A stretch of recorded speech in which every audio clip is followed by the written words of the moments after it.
que ya está con nosotros el ingeniero José Blandón Castillo y sus comentarios nacionales. Fernando, estimados televidentes y radioescuchas, ustedes estarán de acuerdo conmigo de que uno de los problemas de la violencia, entendiendo en Panamá, Fernando, que la violencia en realidad arranca en la casa.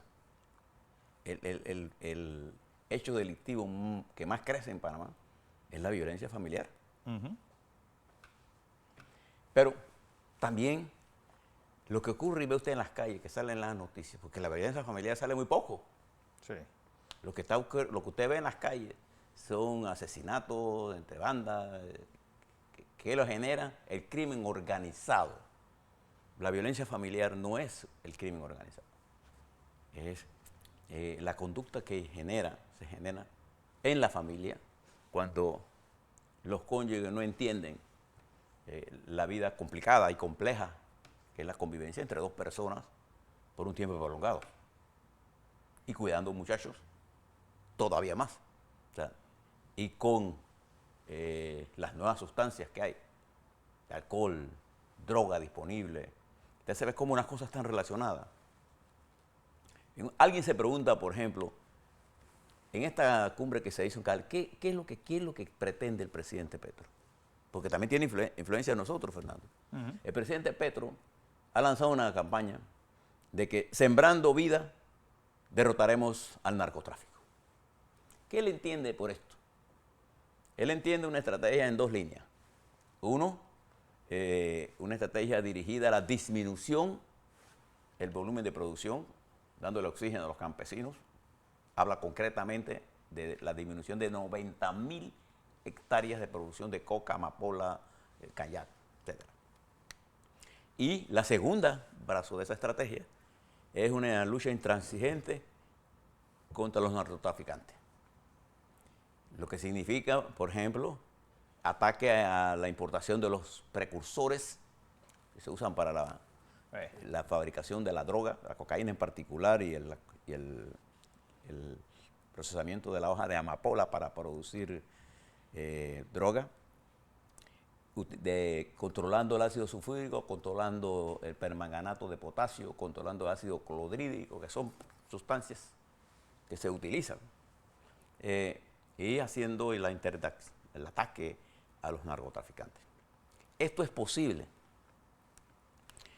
Mire, si usted mira el plano territorial de Colombia, uno de los principales problemas que va a enfrentar el presidente Petro es dónde consigue esas 90.000 hectáreas.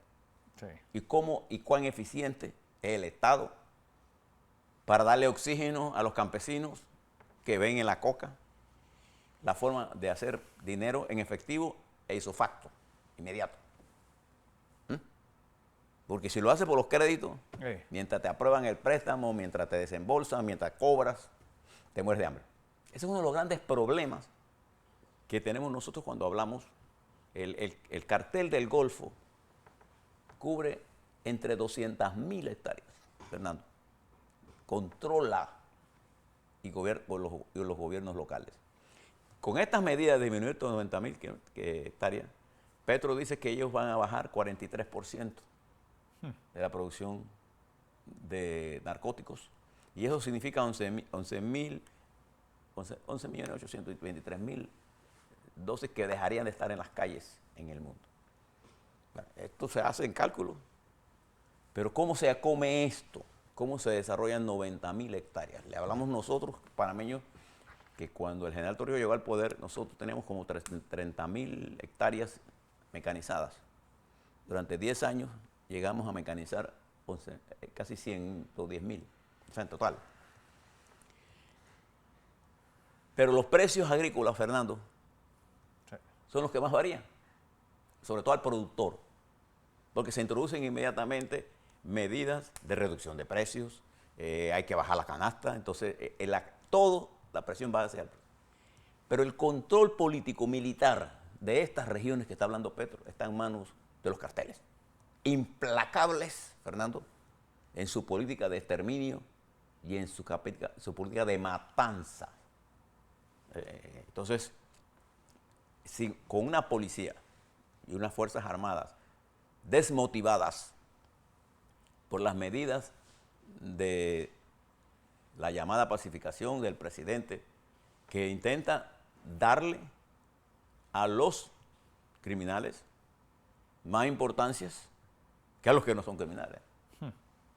Entonces, promotores de la paz son todo aquel que se acoja a ser promotor y ya se le perdona sus casos. Esta política uno la tiene que mirar con mucha atención, sobre todo Panamá, porque nosotros no somos productores de esos niveles. Primero porque no tenemos la tierra disponible, pero también ellos lo pueden hacer. Dos, nosotros somos tránsito de ellos por ahora, como lo era Ecuador, que ya no lo es nada más. Ahora es productor. Ya no lo demás. Pero de todo procesador y transportador en puertos que nos mandan por los puertos de ellos, con esquemas cada vez más sofisticados. Y una de las cosas importantes, nosotros es prestarle atención a esto que está ocurriendo ahí. Porque la política de cambio de destrucción de cultivos de droga por producción de cultivos enfrenta problemas de financiamiento. A ver, suponga que son 90.000 hectáreas. Supóngase que usted necesita, ¿qué? Por cada hectárea, ¿qué? Entre la desmonta, la limpia, unos $2.500 para producirla por hectárea. Eso en dólares, ahora transfórmelo a pesos. Oh.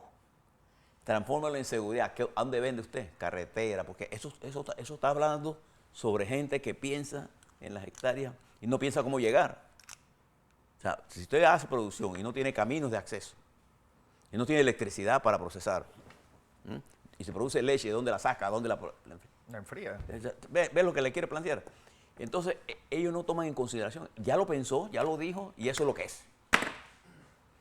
Nosotros debemos ser cuidadosos con el manejo que este señor le está dando a esto, porque al final esa droga sigue pasando por nosotros y sigue teniendo influencia en nuestra sociedad, con modelos de llevar a nuestra juventud hacia o el consumo o a la distribución o a la tener que ir a pandillas para poder sacar dinero en efectivo y rápido. Porque si usted no se prepara en el mundo de futuro, usted nada más que le queda crimen organizado, pues, porque para matar, ¿qué es lo que usted necesita? Sabe disparar y tener el valor para hacerlo. Usted se fija que en las pandillas lo ascienden en función de la gente que mata. Me mata, ¿no? Entonces, yo creo que debemos ser muy cuidadosos en esto, igual que debemos ser cuidadosos en el manejo de la migración. Y nosotros tenemos que mirar esto con los intereses nacionales frente a nosotros. ¿Y por qué yo le quiero hablar de esto también? Porque en materia, por ejemplo, en macroeconómica, nosotros hemos venido, Fernando, asumiendo un discurso que nos está dando un sector de la sociedad que técnicamente representa a la minoría del país, pero que con un manto inmenso de mentiras, impulsado por medios televisivos cuya función, y escritos cuya función es, no importa que sea, hay que atacar a la estructura política, atacar al gobierno, han plantado la mentira como elemento de discusión o el irrespeto como elemento. Eso no es la democracia. La democracia se construye con verdades y con la tolerancia a las discrepancias.